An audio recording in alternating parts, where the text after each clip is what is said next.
Jaa, no tere, ilusat pealelõunat. Nii raske on pärast neid inspireerivaid lugusid niimoodi siia astuda ja olla ka nii kõrgel teist. Aga ma just mõtlengi korra nii, et te olete istunud nüüd üsna jutti, et äkki palun teil hoopis alguses korra püsti tõusta ja tutvustan teile ühte Korea tervisevõimlemise harjutust. Ma praegu mõtlen, et kas ma saan samal ajal rääkida mikrofoni ja siis ka võimelda, vaatame.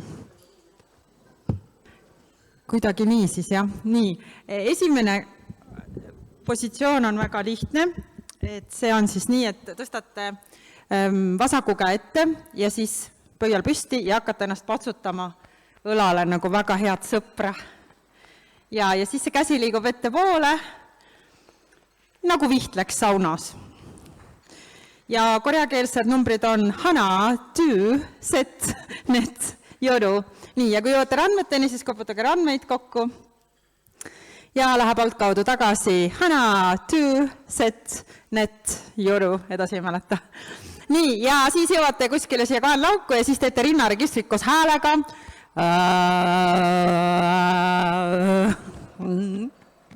Nii, ja läheb parem käsi ja uuesti patsutada. Hana, tü, set, net, joru, hana, tü. See on Lõuna-Korea, mitte Põhja-Korea, teete, jah? Nii, ja siis lähevad siit randmed ja alt kaudu tagasi. Nad usuvad, et selline väike resoneerimine lükkab energia hästi liikuma ja on meile hea ja uuesti rinnaregistrid. Ja nüüd vaadake, et ennast ära ei löö ja kedagi ära ei löö, et proovime minna mööda puusi alla ja eest kaudu tagasi. Ja läheb.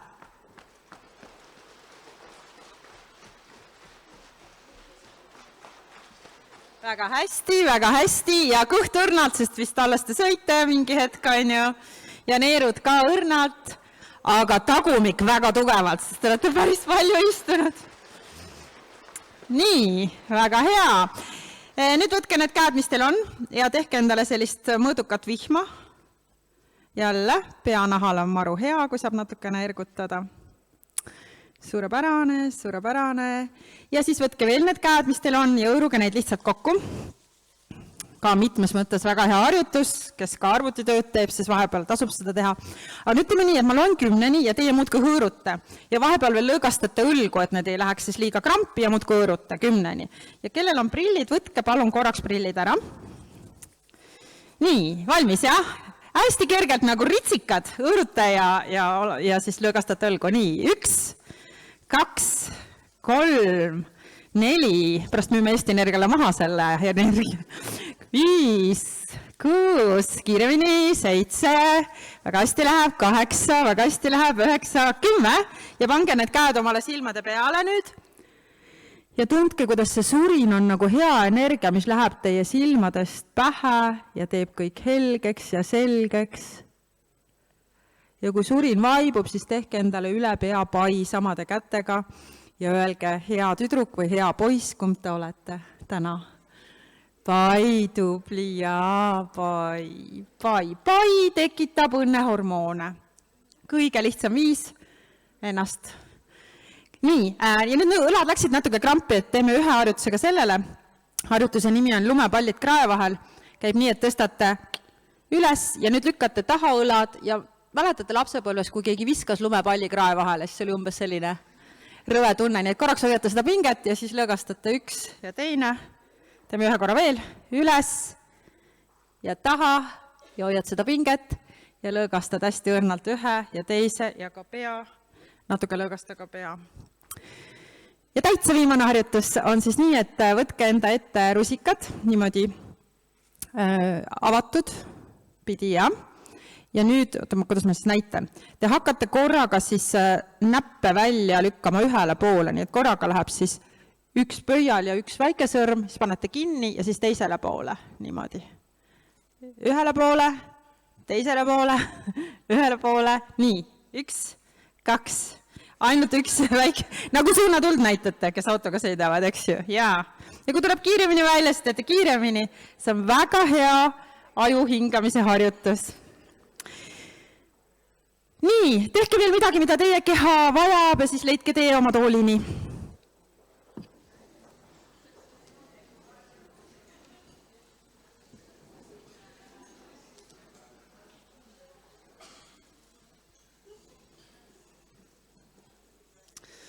ainus, mida ma nüüd ei näe, on see aeg, mis mul on antud, aga ma ei teagi. Nii, jaa, tõesti, ma olen kirglik tööõnne uurija juba viimased 20 aastat. Ja mind on huvitanud, et ma alguses ei osanud seda küll tööõnneks nimetada, aga mind huvitas juba aastal seal 90ndate keskelt alates, ma kuskil hakkasin huvituma psühholoogiast ja mind huvitas inimene ja siiamaani huvitab inimene, et kuidas me inimestena leiame oma kutsumuse. Ja siis ma sattusin tööle CV Online'i, mis on teadupärast siis Eesti värbamisfirma siiamaani. Ja avastasin, et ainult inimestest ei piisagi, et kas me ei ole õnnelikud, et seal on ka tööandjad, firmad ja neil on samamoodi oma soovid, oma eesmärgid ja igatsused. Ja et kuidas siis need kaks osapoolt nagu sellisel moel kokku tuua, et me läbi ei põle ja katki ei lähe. Ja mulle tundus, et issand jumal, see on ju $1 000 küsimus, et kuidas siis sellele vastata. No võt. Ja siis võikski öelda, et siiamaani ma seda siis tegelikult uurin, aga õnn on olnud see, et ma olen saanud olla hästi erinevates kingades, alates siis sellest, et õpetanud näiteks noori koolis. Karjääriplaneerimise valikaine, väga põnev igal aastal, kelleks noored tahavad saada. Kas kosmonaut on vahetunud juba teenuse disaineri vastu? Või kui paljud valivad täna meditsiini või ka õpetaja elukutseks. Et hästi huvitav. Ja siis tekibki küsimus, et kas see tööõnn ja heaolu on ainult noorte rida, et kui me teeme õiged valikud noorena, et siis see pall veereb pensionini rõõmsalt. Aga mul on olnud au alati siis paralleelselt töötada näiteks väga küpses eas inimestega ja olen Eestis näinud siis oma silmaga ka 90-aastaseid, kes tahavad möllu panna. Euroopa Liidu rahastatud programmide raames koolitanud, kus ei saanud enne kandideeridagi sinna õppima, kui on 60 ette kukkunud. Nii et esimene hea uudis siia täna on, et tööõnn on hea ülene. Et sellist asja nagu parim enne ei ole. Et ükskõik, kus me oleme oma elukaarel, meil on õigus tunda end hästi ja väärtuslikuna. Ja see teine spekter, kus ma seda teemat siis jätkuvalt uurin, on ikka see indiviid. Et see inimene mind huvitab ja siis nii karjäärinõustaja, terapeudi kui psühholoogina ma siis olen kaasteeline. Aga nagu ma juba üle 20 aasta tagasi avastasin, et ainult inimestest ei piisa, et meil on vaja ka midagi nende organisatsioonide jaoks, et siis see on minu teine suur kirg. Ja viimased 15 aastat ma siis ka koolitan organisatsioone, ma olen konsultant, aga ühel hetkel mulle tundus, et rääkimisest on nagu nii vähe, et tahaks nagu käised üles käärida ja midagi nagu päriselt ära teha. Ja siis juhtus nii, et üle 10 aasta tagasi, mul tekkis mõte ühest startupist ja siis see sai ka loodud, nii et see Happy Me bränd, mida ma siin täna teile uhkusega esitlen, on siis tarkvara, mis aitab inimesed organisatsioonides õnnelikuks teha. Ja sellega seoses, millal teie olite viimati õnnelikud tööl? Siis ka ära tulid, jah? Et kukuta endasse küsimus, millal ma tundsin ennast viimati tööl mega hästi. Millal mul oli hea olla? Ja mõtle natuke täpsemalt ka selle üle, et millega seoses? Kas ma tegin midagi? Avastasin midagi? Õppisin midagi? Olin inspireeritud? Või see oli seotud hoopis kolleegidega, kellest mul rõõmu oli? Et mõtle natuke täpsemalt, millal ma viimati olin tööga õnnelik ja millega seoses see oli.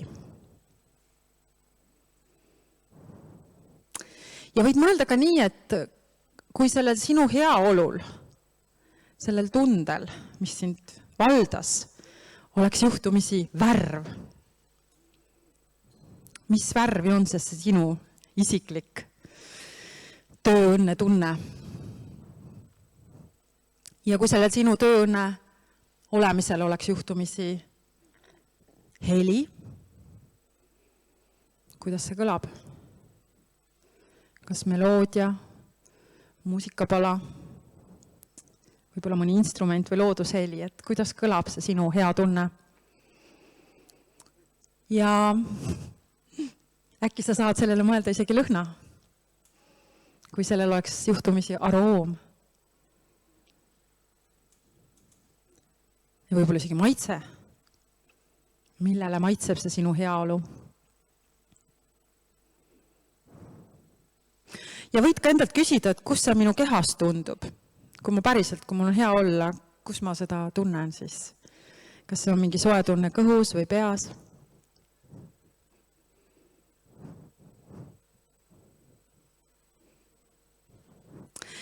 Ja kui sellel oleks ka selline väike tarkuse tera sellel sinu heaolul, mida see siis ütleb? Võib-olla see on, sa suudad, sa saad hakkama, kõik on hästi.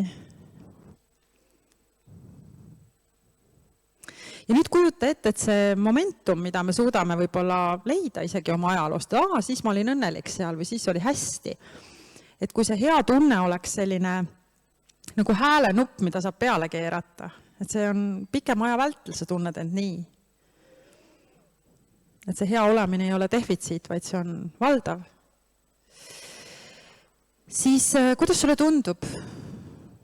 Milliseks inimeseks see sind muudab? Milline oled siis sina, kui sul on hea olla? Võid natuke mõelda, et kas sa oled siis, ma ei tea, enesekindel, rahulik, kannatlik, loov, julge. Ja kes raatsib, võib isegi endale kirja panna vähemalt 3 omadust, milliseks muudab selline hea elu elamine sind. Kui sul on hea olla, siis milline oled sina?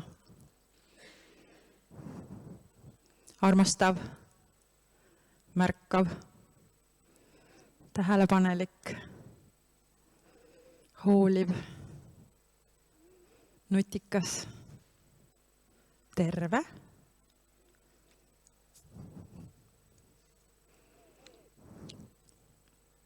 Ja kui sul juba natuke hakkas mõtteid tekkima, et tõepoolest, kui mul on hea olla, siis see muudab ka mind. Siis see nimekiri, mis meil selle kummalise võitu harjutuse käigus tekib iseenda kohta, see on see, kes me tegelikult oleme. See on see, kes me päriselt oleme. See on see meie originaal. Lihtsalt kui olud lähevad liiga keeruliseks, nagu me elame praegu sellisel ülekiirustamise ajastul ja hästi palju on teadmatust ja kohe hakkame rääkima sellest, mis meie tööõnne ohustab. Aga kui me saame olla meie ise, et siis see toob meis välja ka selle essentsi. Nii et need mõtted, mis sul enda kohta tekkisid, see on see. Luba ma tutvustan sulle, et see oled see, kes sa tegelikult oled. Nii et kes tahab katsetada, siis võib proovida 21 päevasid järjest igal hommikul endale kas või öelda neid asju meenutuseks peeglisse. Häälestada ennast siis igale päevale. Nii, aga nüüd siis mõned mõtted ka, mis ma olen avastanud, jagaksin teiega selle 20 aasta vältel. Ja võib-olla mõned mõtted, mis mind hetkel nagu köidavad. See ei olnud nüüd see arvamusfestival, mis meil oli, vaid aasta tagasi kutsuti mind Paide arvamusfestivalile modereerima poliitikute töötuba ja teemaks oli, kuidas Eesti saaks kõige õnnelikumaks riigiks maailmas. Ja mina ütlesin, jah, ma tulen. Ja siis juba ehmatasin ära, et millele ma nüüd jah ütlesin. Teate neid poliitikuid, et igaüks hakkab ju kemplema ja seda tekki enda suunas kiskuma. No võt, ja siis ainus asi, mis ma mõtlesin, et ma saan siis teha, et see teema kohe rappa ei lähe, et ma loen ise ja jagan nendega ka siis igasuguseid raporteid või uuringuid, mida siis ta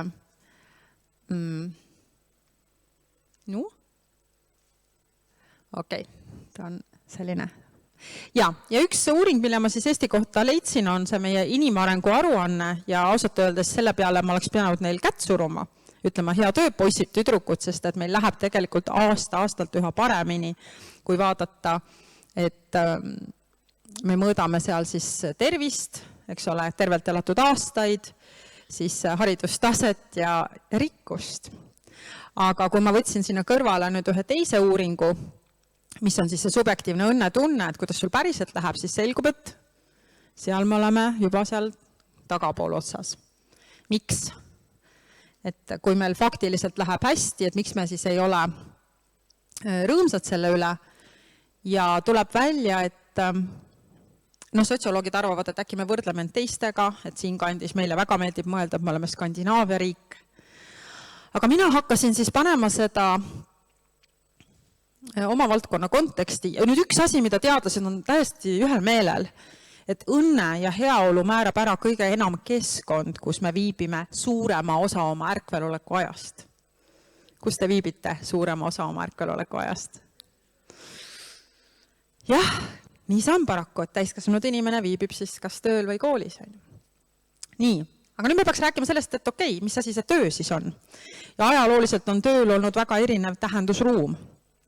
Alates sellest, et evolutsiooni algusjärgul, kui koopamees tappis mammuti, selleks, et süüa saada, kas see oli töö? Nojah, eks ju, töö oli seotud ellujäämisega, see oli nii lihtne, õnnest ei pidanud üldse rääkima. Palun, siin on mammut ja nüüd saame edasi elada. Siis on meil töö tähenduseks olnud ka see, et sa oled väga meisterlik. Näiteks ma olen väga hea kingsepp ja teen paari kingi, näiteks sulle, ja need on väga head kingad, ja näiteks kui sina kasvatad vilja ja tood mulle koti jahu vastu, ja see on väga hea jahu, siis me vahetame väärtuseid ja võib-olla eraldi jälle õnnest ei pea rääkima, et kõik on niigi selge. Aga siis saabus aeg, kus me õppisime asju tootma, lattu, koguma, säilitama. Ja algul see oli ju progress, mõtle ise toiduaineid säilitada, ma ei tea, õppisime maakeldreid ehitama, siingi on ju uhked hooned, eks. See oli suur edu, ei pidanud nälga kannatama, saime paikseks jääda. Aga siis me hakkasime kuidagi kõike koguma, et eesti keeles on huvitav sõna on jõukus. Olete mõelnud? Ja selle sees on ühtviisi jõud, kui ka siis rikkus, jah, selle sõna sees. Kui sa oled rikas, siis sul on võim. Huvitav, on ju? No võt, aga siis on meil veel üks sõna, mis on töö. Ja ma ei tea, kas olete kuulnud, et sõna töö tuleb sõnast orjaöö. Orjaöö, see on siis see 500-700 aastat, millal me olime ahistatud. Ja see ei ole ainult eesti keeles nii. Vene keeles rabota, rabstva on samamoodi orjandus ja ka teistes keeltes tuleb välja, et see sõna algtüvi viitab millelegi, mis on haisev, vastik, raske, mida veab eesel. Nii et tööga ma õnnelikuks ei saa, siia ma võin oma tänasel loengu lõpetada, minge tehke midagi muud. Aga nüüd hea uudis on see, et tegelikult orjandus on ju kaotatud, me ei ole orjad. Lihtsalt vahel, kui ma vaatan organisatsioone ja tööandjaid, siis mul on tunne, nagu me oleksime selle ära unustanud. Me lihtsalt kasutame tänapäeval nagu teisi viise, et me ei saa enam 110 pizzahoopi seal kuskil keldris või ei pea maksma otseselt 10 tõsikul makse. Aga enamus organisatsioone kurdab ajapuudust, ülekoormust, see, et asjad kattuvad. Ma ikka veel näen töökohti, kus inimesed ei jõua sööma normaalselt päeva jooksul. Ja jah, tundub, et kuidagi salakavalalt me uuesti oleme mingis lõksus. Mul vahel siin Eestis elades on isegi tekkinud tunne, et suvel muidugi mitte, siis on soe ja mõnus, aga näiteks sügisel ja talvel ja kevadel, et ärkad hommikul üles ja juba oled võlgu. Selline tunne on. Sul on to-do listid, mis sa pead kõik tegema, sa oled lubanud igast asju. Sa pead olema konkurentsivõimeline, on ju. Sa pead käima igal pool koolitustel, olema tubli ja maksudest siis rääkimata. Vot, nii et see oli siis lühi ajalugu. Aga hea uudis on see, et samal ajal on teadlasis ka huvitanud teadlasi see, et kuidas me selles pöörases ajastus, kus me elame üldse, nagu saame olla õnnelikud. Maailm on nii hullumeelne. Me elame praegu korraga 4 kriisi vähemalt, eks ju. Ja see on siis see tõsi.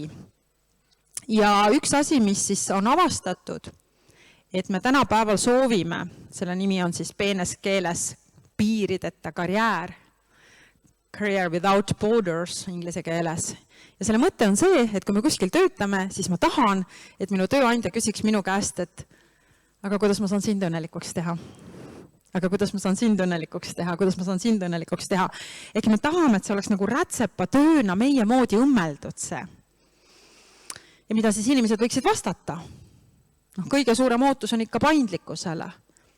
Näiteks ka hommikupoole ma olin ühes Tartu tootmisfirmas ja seal muuhulgas enne meie koolitust, minu koolitust, anti üle siis staaži tänukirjad, et inimesed olid töötanud 20 aastat seal. No, võin mõelda, kas on vähe või palju. Ma arvan palju tootmises, mis on ka müra, mis on tervist kahjustav. Muidugi inimesed tulid pisarad silma, see on nende elu, parimad aastad nende elus on ju. Ja kas poleks tore, kui me nii palju pingutanud oleme, et siis tööandja ütleb, et palun, nüüd sa võid 3 kuud puhata.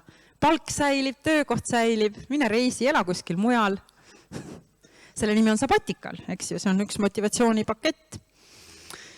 Et seda me soovitame või soovime inimestena, et see tööandja küsiks meilt, mida mina vajan.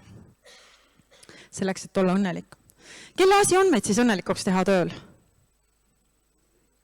Jah, nagu mõtleks küll, et ise. Aga vaadake, ma olen avastanud ka seda, et paraku me oleme tihti seotud organisatsioonidega ja organisatsioonides on oma eesmärk, miks me siia kokku oleme tulnud. Kas me tagame häid terviseteenuseid, eks, ja siis on ka selleks oma kvaliteet ja ettekirjutused, kuidas me seda teeme. Või me toodame midagi, jällegi, eks, on mingid nõuded, protsessid, et seda teha parimal moel. Seega me ei ole nagu päris, me ei ole vabakutselised, me ei saa päris ise otsustada, kuidas ma seda teen. Ja siis me ikkagi jõuame selleni, et juhtimine, et seda organisatsiooni veab eest üks juht, kellel on siis visioon ja suurem vaade. Ja juhtimine on ka muutunud viimase 100 aasta vältel. Et ega me enam ei taha, et need juhid käituksid nagu, see eesti keeles kõlab, siis nagu sitapead. Et me tahame, et need juhid on ka inimkesksed ja siin on üks väga kiht autor, kes siis Adam Grant, kes ütleb, et on väga suur erinevus, kas sa oled nõudlik või alandav. Et ükskõik, mida me oma inimestelt ei taha, inimesed peavad ikka tundma, et nad on väärtuslikud, kaasatud. Ja ta ütleb ilusti, et ka uue töötamisviisi keskmes on ikkagi eeskätt see inimlik ühendus, et sellest me ei saa ümber ega üle, et inimene on selle kõige kese. Ja sellest, kuidas see juhtimine on korraldatud, sõltub siis organisatsiooni, tahtsid teha pilti või? Jõudsid teha või? Panen tagasi. Sellest, kuidas juhtimine on korraldatud ja ma ei ütle siin, et see juht on nüüd ainuke inimene, kes meid juustuga saab eest meelitada ja tagumikust takka lükata. Maailm on liiga keeruline selleks, eks ju. Aga kaasates, oma inimesi kaasates ja kuulates, siis sellest tuleb kokku organisatsiooni energia. Jah, jälle me iga päev ei mõtle, et organisatsioonil on energia, aga kui me hakkame selle peale mõtlema, siis see on jube loogiline. Näiteks, kui ma küsin teie käest, et kui energia on positiivne, aga madal, kuidas siis kolleegid käituvad sinu töökohal? Mis me võime märgata seal? Jah, võib-olla natuke selline laisk olemine või mugavustsoon, et teen ära nii palju kui vaja, nii vähe kui peab, et me ei ole liiga initsiatiivikad. Jah, me ei taha ekstra ülesandeid, mugavustsoon. Aga kuidas käituvad siis sinu kolleegid, kui on madal, aga juba negatiivne selline energia? Mis me siis märkame? Vältimine, eks virisemine, veel? Nähvamine, et seal midagi pulbitseb juba on ju. Võib-olla veel mitte nii avalik, aga rahul olematuseks. Nii, nüüd seda negatiivset kõrget ei ole võimalik varjata. Ma olen ise läinud kunagi tööle ühte ettevõttesse, ühte inseneri ettevõttesse läksin tööle ja seal oli komme, et iga uus töötaja saadab enda kohta kirja, tutvustab end. Pilt ja kust ta tuleb ja mis ta tegema hakkab. Mina ka kirjutasin, tere, mina olen Tiina, mina olen teie uus tööõnne spetsialist. Mille peale üks töötaja, üks insener vastas mulle, aga ma nägin ka, et kõik teised töötajad, 150 töötajat oli pandud sinna koopiareale ja tema kiri algas sõnadega, kes selle idioodi siia värbas. Ja ma mõtlesin algu, et see on mingi nali või nende mingi must huumor, aga tegelikult ei olnudki. Ta oli väga frustreeritud. See oli tema jaoks viimane piisk karikas, et tema meelest juhtimine oli nii halb olnud viimase 2 aasta vältel. Ja nüüd tuleb veel üks tädik ja ütleb, et tere, ma olen teie uus tööõnne spetsialist. halleluuja, ta oli tõesti jumala närvis. Nii, aga nüüd, kui me mõtleme seda, et me elame neid keerulisi aegu ja me tahame sellist nagu elujõudu, siis on maru tore, kui see energia on selline kõrge ja positiivne. See on see, et kuulge, küll me koos leiame lahendused ja mõtleme koos ja teeme ja selline, inspireeriv. Ja see on ka tõsi, et me jaksaks olla kogu aeg sellises vaibis olemises, kui turaselli jänesed. Et ühel hetkel me harjume ära ka nende heade asjadega, need muutuvad iseenesest mõistetavaks. Siis hakkavad need närvidele käima, käib jälle pauk ära. Aga see on nüüd küll tõsi, et tänapäeva juhtimise tarkus on esiteks hinnata, osata mõõta, kus me oleme ja teha ka õigeid otsuseid. Ma olen ise õppinud ühe Šveitsi-Prantsuse professori käe all siis väga keeruliste konfliktide lahendamist ja tema näiteks ütles, et me ei pea isegi tegema rahulolu-uuringuid selleks, et aru saada, kuidas inimestel läheb, et piisab, kui me vaatleme neid. Ja on olemas selline madal ja eluterve pingetase 1-3, kus me pigem näeme, et inimesed kallistavad üksteist, naeravad koos, on avatud üksteisele. Aga siis on meil pingetase 4-6, kus on juba see teie, meie. Ei, meie osakonnas on küll nii toredad inimesed, aga need seal, need teised on tuttav vahel, et meil need teised nii väga ei meeldi. Et seal juba on arusaamatusi ja selliseid jamasid ja siis on selline väga kõrge pinge, mis on 7-10. Ja see on ka juhtimise tarkus osata ette võtta õigeid asju. Et mida suurem on pinge, mina ütlen, palun ärge suvepäevi küll tehke. Siis keegi lahkub sealt verise ninaga. Või kõige lihtsam on see, et inimesed lihtsalt ei tule kohale. Sest mingid väga baasilised, olulised asjad on lahendamata. Usaldust ei ole. Mida ma seal rüüpan veini kolleegiga, keda ma tegelikult ei kannata silma otsaski, eks ju. Nii et jah, me peame valima ka erinevaid viise ja kui pinge on väga kõrge, siis tegelikult tasuks võtta juba väljast neutraalne inimene. Ja kui see on keskmine pinge, võib-olla meil on vaja õppida suhtlemisoskuseid, tulla uuesti kokku ja mõelda, et mis siis on see tagasiside andmise kunst. Kuidas olla oma kolleegidele arenguvitamiiniks. Ja nendest meetoditest rääkides, see on üks minu selline suur kirg ja leivanumber, siis mõelda välja ka selliseid tööriistu või töövahendeid või ütleme siseteenuseid, et see organisatsioon toimiks kui üks tervik. Ja viimased 15 aastat ma olen kasutanud sellist Unheili arenguringi filosoofiat, kus kevad on alati uus algus. Et kui on kevad, siis inimesed, näiteks ka uued töötajad, kui nad tulevad, neil on uus algus. Nad tahavad aru saada, kust tuleb info, et neid juhendataks, eks. Nad saaksid aru, mida neilt oodatakse. Suvi on selline siis suhtlemise kunst, kus info liigub. See on enamus organisatsioonide põhiprobleem, kui küsida, et mis valesti on. Punkt 1, info ei liigu, punkt 2, tunnustust ei ole. Isegi kui on väga armsad organisatsioonid ja väga armsad juhid, siis see on ikkagi asi, millest on kogu aeg defitsiit. Ja kui siis selles suves on see kommunikatsioon, suhtlemine, info liigub, meil on asjad, mis meid meeskonnaks teevad, siis sügis on see, et nüüd ma olen kohanenud, suhestunud, nüüd ma võin luua väärtust. Muidugi me tahame koolitusi ja inspiratsiooni ja tagasisidet oma tööle, aga oleme sellised tegusad. Ja tegusaks teeb meid ka tervis, et on siis olemas see vaimne, füüsiline, emotsionaalne tervis seal töökohal.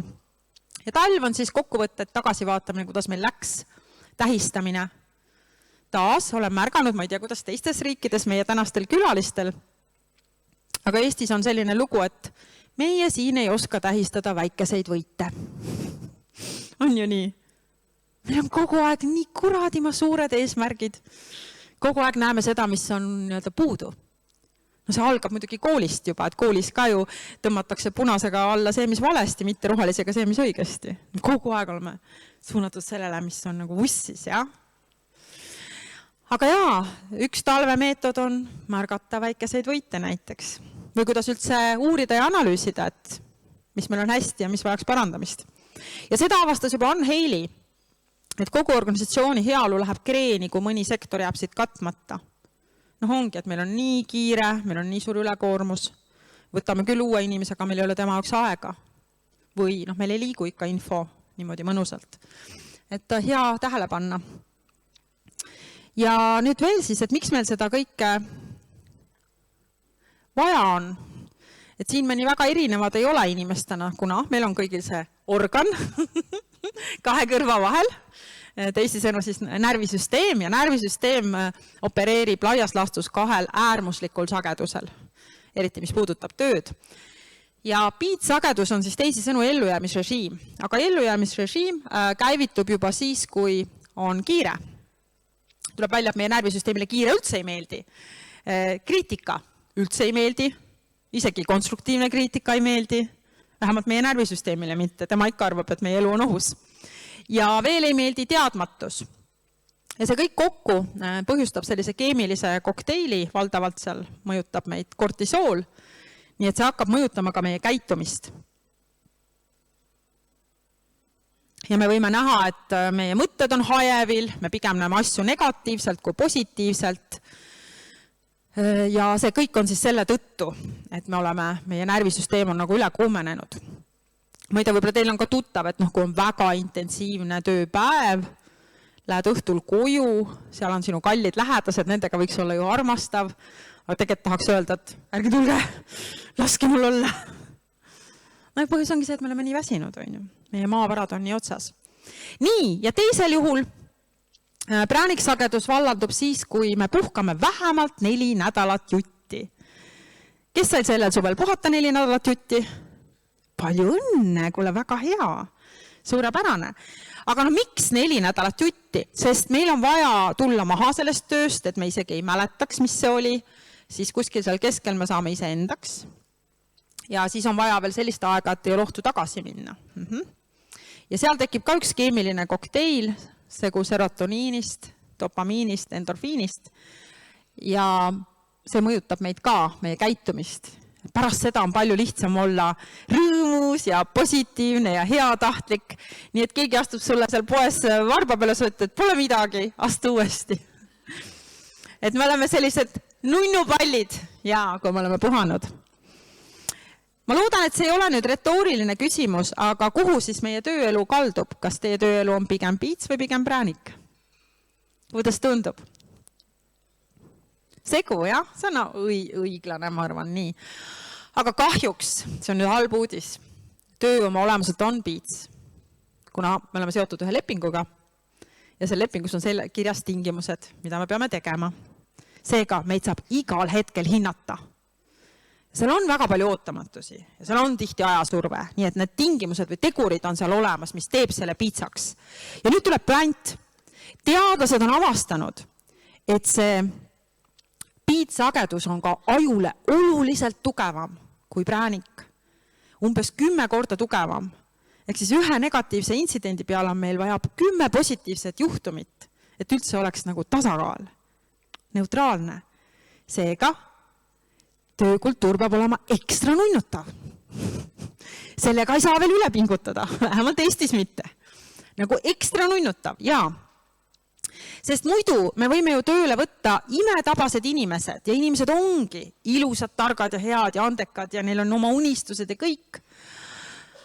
Aga mida ma väga tihti näen on see, et kui me alustame küll heas usus, et anname endast parima osa, aga siis tekivad need takistused ja need takistused nagu nirutavad meid ära.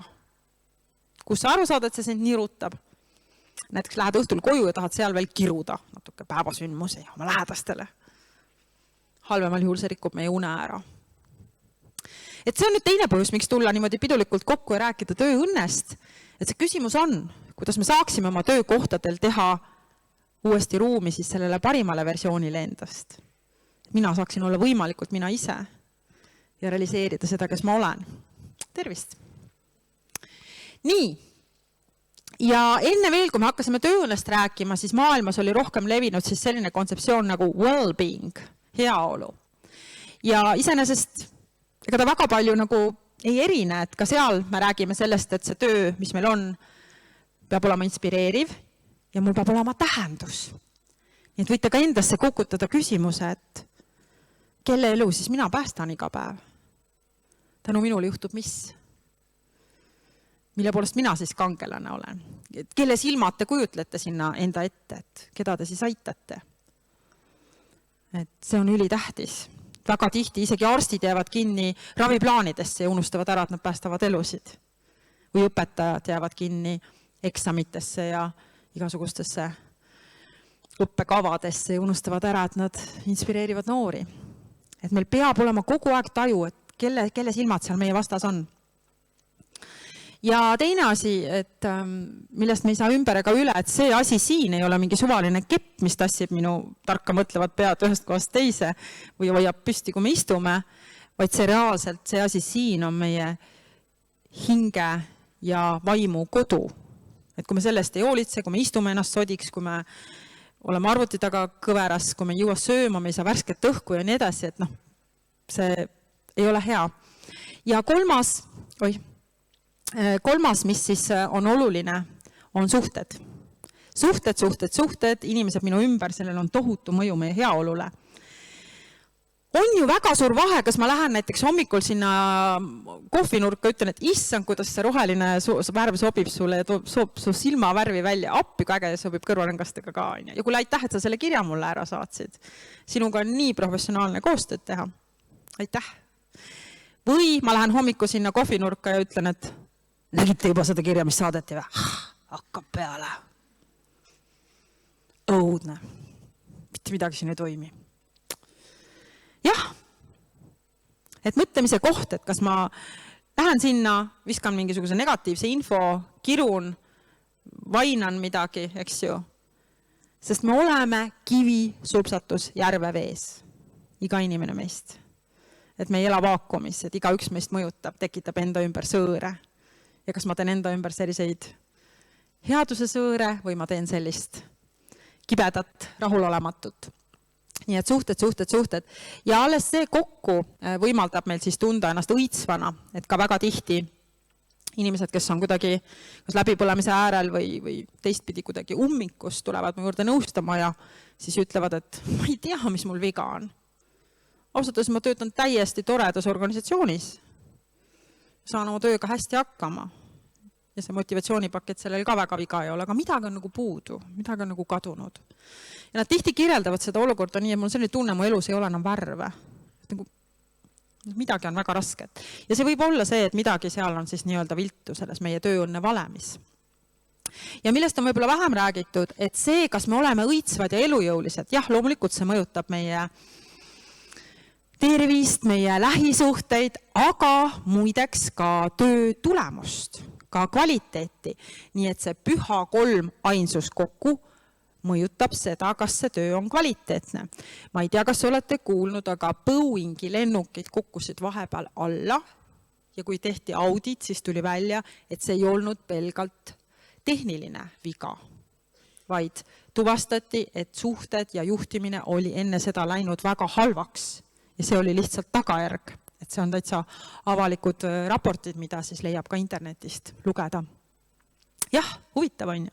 Me ei tee iga kord seda tehet, et 1+1 võrdub 2, et näed, Eestis oli siin suur saaga, kus sulasid üles need vaktsiinid, eks ole, seal külmlaos. Ja kuna ma koolitasin Terviseametit, siis me nendega arutasime seda. Sama lugu. Ei ole tehniline rikke, olid ussi läinud koostöösuhted. Nii et väga huvitav. Ja nüüd me jõuame siis sinna, et paistab olevat, et see tööõnn on üks igavesti selline isiklik asi ja see on tõsi. See on tõsi. Et see, kuidas minul on olla, see mõjutab väga palju teisi. Ja kogu tööalane selline teekond ja karjääri planeerimine algab ka alati küsimusest, et kes olen mina? Milline inimene olen mina? Nüüd meil on täna siin selline lühike kohtumise sutsakas, aga mina väga tavapärane, ma paluks kohe, et näed nüüd, võtke ja pange kirja, palun, jah, 11 omadust, milline inimene olen mina. Ja töökas ei tohi kirjutada ja kohusetundlik ka mitte. Aga ülejäänud omadused on teretulnud, milline inimene ma olen. Kas teil oli koolis aine, kes ma olen ja mida ma selles elus teha soovin? Ma käin praegu ka koolides, küsin, kas teil on selline aine? Nad ütlevad, ei. Siis õpetajad saavad õpilaste peale pahaseks, et mis sa räägid, meil oli inimesõpetus. Siis õpilased oli või? Seda on vähe. Kujutage ette, me õpime ülikeerulisi valemeid. me õpime pauku tegema keemias, eks ole. Me õpime geograafia kogu maakaardi sentimeetrilt. Aga me ei vaata siia sisse, et halloo, kes siin elab? Jah, täpselt. Natuke ilmselt juba parem, on ju, aga lihtsalt kui me vaatame, et kas noored täna teavad, kelleks saada, mis on nende tugevused, siis me näeme, et see on väga hõre. Nad on väga laiali omadega, väga ebakindlad. Et seda ei ole piisavalt, aga see algab kõik sellest, kes olen mina. Nii et esimene tee tööõnneni on, palun ole meeletult uudishimulik enda vastu. Tee kõike, mis võimalik, testid on ka head, aga lihtsalt kas või kirjuta enda kohta omadusi. Nii. Ja unistada, et näiteks teie ka, et kui teil oleks praegu mingeid piire, geograafilisi piire poleks, oskuste teadmiste piire poleks, kui raha teid ei piiraks, mis siis oleks need 2-3 unistuste ametit, mida veel selles elus uurida ja proovida? Mis teeks, kui poleks mingeid piire? Pange endale salaja kirja sinna. Nii, ühesõnaga, me ei saa teisi õnnelikumaks teha, kui me ise oleme. Et see on tõsi. See, kuidas me ise ennast tunneme, et sellest sõltub väga-väga palju. Ja selles mõttes tasub olla enda suhtes huvitatud. Nii, ja veel mõned mõtted siis siia lõppu. Et kui me räägime siis sellest, et mida üldse tahta organisatsioonides, siis kõige kaasaegsem organisatsiooni kultuur on pigem võrreldav teenusega, et see on nagu väga hea teenus. Kui teenusest rääkida, siis näiteks kohe tuleb meelde, et millal teie viimati käisite restoranis? Mäletate? Kui te läksite seal uksest sisse, kus te saite aru, et see on hea teenus? Või mis need märgid on, millest saab järeldada, et see on hea teenus? Täpselt, keegi märkab, väga väiksed asjad. Võib-olla on isegi täis see laudu pole, et keegi tuleb ja ütleb, ahaa, väga tore, et tulite, üks moment, ma kohe vaatan, kas me leiame teile laua. Mind on märgatud. No hiljemalt toidumaitsest. Või nagu ütles Eestis, mul oli siin au koolitada meie arstide liidu juhatust, siis üks juhatuse liige seal ütles, et kas hea teenus ei näitagi ära see, et veini varatakse rohkem kui peab. Mis on natuke tõsi. Seega, nüüd see hea teenuse mõõdupuu on siis see, et me ei saa mitte oma asja aetud, vaid meid tabab rõõm. Meid tabab rõõm ja nauding, mis teeb võimalikuks selle, et ma lähen ära ja kui keegi küsib, et kas sa soovitad sinna minna, ma ütlen jah, sest seal oli midagi veel. Ja nüüd see sama kontseptsioon laieneb ka tööelule, et pärast iga töist tegemist, tööpäeva nii-öelda, me võiksime tunda umbes sama tunnet, et juhu, see oli minu elu parim päev. Miks mitte? No kas just nii tugevasti tuleb psühhiaatra ja auto ja viib meid ära, aga võiks olla selline hea tunne, on ju. Nii, ja teenuse disainist tuleb ka siis kuidas siis öelda, järgmine mõte, et miks see siis nii keeruline on. Et nagu näete, siis seal vasakpoolsel pildil need inimesed tegid ju hea otsuse oma meelest. Ostsid beebile mängu asja või tegid ise, ei tea, nii rahul. Aga nüüd see beebi vaatab alt neid pepusid. Et kas see nüüd tema vaates on see maailma kõige parim võimalik vaade. Ja see on see, mis tihti juhtub meiega töökohtadel. Et juhid teevad ka häid otsuseid või omavalitsused ja siis meie saad alt vaatame ja mõtleme, mida perset, kust see nüüd tuli? Pardon my French. Või kodanikena vaatame, kuidas riigis tehakse otsuseid jälle, mõtleme, taevakene. Vot, ja me jõuame uuesti selleni, et ükski juht ei saa täna üksi meid eest meelitada juustuga ja tagumikust takka lükata, ainus vastus on kaasamine. Kaasamine. Et meie vaade, meie soovid, meie unistused peavad olema kaasatud. Koos peame seda tegema. Ja kui me koos teeme, et mida me siis võiksime igatseda või tahta, et neid uuringuid on küll ja veel, me ei pea, kuidas öelda siis, me ei pea nagu jalgratast leiutama, et näiteks siin on ka 12 aspekti, mis on nii läbi uuritud teaduslikult, et nii lihtsalt on. Et kui need asjad on sul olemas, siis sinuga on hästi. Kui te neid silmate, kas juba tuleb pähe, millest olete tundnud puudust viimasel ajal? No jagamine on teadmiste jagamine, abistamine on see, et mul on kelleltki nõu küsida, no tervislik toit, treening, uni, värske õhk on arusaadav. Uued kogemused võivadki olla konverentsid, koolitused, ideed, head suhted, meditatsioon võib olla ka metsas lonkimine. Iga asi, mis viib meid endaga kokku. Tähendus on siis see sügavama mõtte tajumine ja naeratus. Millest olete tundnud puudust viimasel ajal? Või on kõik hästi? Ma ise näiteks mõõdan oma sõrmu või oma und sellise sõrmusega, õura, Soome tarkvara. Vau, see on olnud nii silmi avav. Ma võisin ju aimata, et näiteks õhtul hilja süüa, rikub une ära, kas sa hommikul vaatad äpist ja kõik on punane ja sõrmust küsib, et kas võis juhtuda, et sa sõid õhtul liiga hilja ja jõid 2 klaasi veini? Õudne, on ju? Jaa, aga see on olnud mulle väga õpetlik, et tegelikult unetervis on ülitähtis. Või kas või see, et õhtul teed arvutikaane lahti üldse. Vaatad paari töömeili, midagi tuleb meelde, sa pagan. Ja uni rikutud. Sa võid magada oma 8 tundi, aga sa ei puhka välja. Nii, esimene nipp neile, kes on ka uneparteis, magama minna ja ärgata tuleb erinevatel kuupäevadel. Viimane Ingli Ekspress lahkub kell 10 õhtul. Siis magame nagu inglid, jah.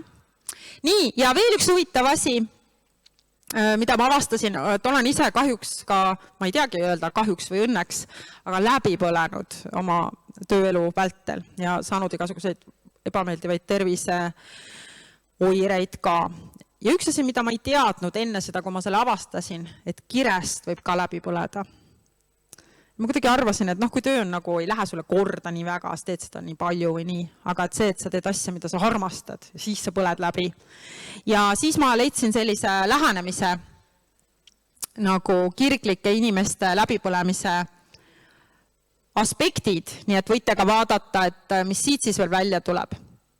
Et selgub, et me vajame kindlasti iseseisvust otsusteks, inimesi, kes suudavad meid asendada, iga päevast tunnustust, kui oleme hästi pühendunud. Ja siis ikka mõistlikku koormust, lootust, et elujärg läheb paremaks ja ausust. Millest olete tundnud puudust? Ja kas ei olegi midagi, mida näiteks koos luua organisatsioonides on ju? Et väga huvitav teema. Nii, ja siis veel keskkond, et seda ei saa ka alahinnata, et see asi meie ümber, ruum, et tollel on ka väga suur mõju. Hüüge on taanikeelne sõna, tõlkes siis hubane õdus. Miks meil on vaja õdusust? Kust see kontseptsioon tuleb? Jah, kuna me sünnime ema üsast ja ilmad, siis selle tõttu meil on elu lõpuni see vajadus, et oleks selline hubane ja inglise keeles siis see kõige lähem sõna on hugging, kallistamine. Et seda me vajame ja ma ei taha eputada selle võrkkiigega otseselt, aga see ProExpert on ka näiteks firma, kus mina 6 aastat tegutsesin ja päriselt me küsisime inimeste käest, millist keskkonda nad vajavad ja me lõime selle nende soovide moodi. Ja see tõesti toimis, et nad olid terved ja nad olid pühendunud seal need inimesed hiljem. Jaapanlased on ka huvitavat tööd teinud selle tööõnne teemaga ja avastanud siis sellise kontseptsiooni nagu ikigai ja nemad ütlevad, et õnn on õuel siis, kui sa teed asju, mis sa oskad, aga ma arvan, meie piirkonnas me teeme väga palju asju, oskame palju asju justkui ja võimegi neid teha ja oleme sellised väga toimekad. Aga näiteks oletame, et me oskame hästi nõusid pesta. Küll, aga kas keegi inimene näiteks naudib jäägitult nõude pesemist? Vahel juhtub nii, et keegi naudib mingil põhjusel, et nii mõnus vesi soliseb ja tulemus on kohe näha. Nii et see nautimine on ülioluline, kuna varem meie töökultuuris oli selline põhimõte, et teed, lihtsalt on vaja teha. Vene keeles kõlab see eriti mõnusasti, et nada fed ja nada. Lihtsalt pead tegema. Aga kahjuks selle ma pean tegema, sellega juhtub selline lugu, et kui me kogu aeg sunnime end, siis me kasutame tahte jõudu. Et sa kasutad nagu jõudu selleks, et tahta ja see tahtejõud on nagu lihas, mis lõpuks väsib ära. Ja siis tuleb välja, et me ei jaksa hiljem enam mõnusaidki asju teha. Et siis tahakski räntsatada sinna koju diivanile ja vaadata sarju või teha mitte midagi. No vaat, nii et see nautimine on siis ülioluline, see on siis jaapanlaste panus. Ja tunne, et ma ikka muudan maailma paremaks. Ja vähe sellest, ma teenin sellest ka väärilise tasu. Nii et see on siis see tervik. Karoshi on vastupidine asi, see on töösurm, et kui te nüüd ma hoiatan teid, kui te ei lähe õhtul kell 10 magama, siis olge hoiatatud. Et see on selline, ja. Fiika on rootsi keeles või mõiste kohvipaus koos teiste inimestega ja rootslastel on siis toredasti töölepingusse sisse kirjutatud, et sinul peab olema vähemalt 2 fiikat päevas, mis on siis umbes 20 minutit, saad kolleegidega kokku, kohvitad, jood teed, ei räägi tööst. Ei räägi tööst. Räägid hoopis, mis nädalavahetusel tegid, kuidas läks. Mis te arvate, miks neil on need lepingusse sisse kirjutatud? Jaa, et saad pausi teha, eks ole, aju lõõgastub, suhted ka. Et kui sa suhtled niimoodi oma inimestega, siis sa mõistad neid paremini. Aga rootslased muidugi ise ütlevad, et neil on 2 fiikat lepingus, kuna muidu nad teeks 4. Nii, ja nüüd siis ongi see, et mis me siis nüüd teeme. Et ma võin öelda, mida me Happy Me's oleme teinud. Et me oleme leidnud viisid, kuidas hoolimata sellest, kui suur on organisatsioon, meie küsime nende käest, mis neile on tähtis. Kas või läbi selliste väärtuste ratta. Et kui teie ka praegu mõtleksite, et ahah, et mis on näiteks need 3 väärtust, mis mulle on isiklikult üliolulised. Ja me oleme avastanud, et kui me läheneme läbi inimese ja sedapidi need mustrid kokku kogume, et siis tekib organisatsiooni sisse üks täitsa teistmoodi tarkus. Et pole mõtet teha selliseid pikki ja lohisevaid rahulolu uuringuid ja siis inimestel on ikka selline tunne, et küsisite ja mis siis ikka on ju. Vaid et jaa, et me tõesti nagu valime välja inimeste jaoks olulised väärtused ja aitame nendel siis olla kaetud. Et seal saab ka hinnata neid, et kui rahul nendega ollakse vahemikus 1–10. Et siin lihtsalt üks näide, kuidas me siis hiljem nendega töötame. Ja väga kihvt, et siis neid saab aasta-aastalt ka võrrelda ja vähe sellest meil on tekkinud siis ajapikku siin oskus raalida ka välja, kes hakkavad juba olema frustreeritud kuni selleni välja, et nad kas kaaluvad lahkumist või on täitsa läbipõlemise äärel. Et võt selline lähenemine, kus sa saad andmed pöörata töö õnneks, et ma arvan, et see on siis üsna ainulaadne. Ja see, mida me siis taga ajame, on see, et nagu me ütlesime, et iga inimene peaks tundma, et see töö, mida ma täna teen, see töökoht, kus ma täna olen, et siin ma muutun ka iga päev ilusamaks, targemaks ja paremaks. Ja see juhtub ikkagi siis, kui see pühendumus on mul alles. Nii et jaa, et seda me siis mõõdame. Ja kõige lõppu siia siis teile veel, et mida kohe saate kasutada, kui siit püsti tõusete. Nagu ma ütlesin, et 2 asja, mis organisatsioonides on puudu, et info ei liigu, kuni selleni välja, et me isegi ei tea, kas meie inimesed on õnnelikud või mitte, päris näost seda ka alati välja ei loe, siis teine asi on tunnustus. Mis te arvate, mis on kõige lihtsam viis tunnustada? Jah, nagu tänada on, aga vahel ei jaksa sedagi. Jaksa tõusta püsti öelda, aitäh. No. Õnneks on veel üks lihtsam viis olemas. Õnneks, kohe saate katsetada. Ahah, jah, no see on ka raske. Õnneks on veel lihtsam viis ja see on nii, et sa, mis huvitavad need shiftid on tulnud. Aga jaa, mõte jääb ausaks, et on olemas tavapilk. Kui sa vaatad inimesele otsa, siis tavaliselt me vaatame 3 sekundit ja meil hakkab ebameeldiv, piinlik. Jaa, aga on olemas 6 sekundit, see on armunu pilk. Ja sa vaatad teisele otsa, kuna sa oled huvitatud temast. Jaa, see ei ole üldse seksuaalse alatooniga. Sa oled lihtsalt huvitatud tema mõtetest või energiast või mis iganes, jah? Loed niimoodi 1, 2, 3, 4, 5, 6, jaa. 7 on ahistamine, ärge siis sellega minge. Ja samal ajal mitte niisama jõllita, vaid mõtled, issand, kui ilus inimene. Sest inimesed on ilusad, targad ja head. Jah, lihtsalt kui läheb liiga pinevaks, siis me teame, et me võime muutuda okkaliseks. Ja veel üks tore mõte siis Rootsi töökultuurist. Nad tänavad iga päeva lõpus. Tack för idag. Aitäh tänase päeva eest oma põhikolleege. Ja alati. Ja käisin just mai lõpus Göteborgis õppimas nende tööturu ja haridussüsteemi kohta.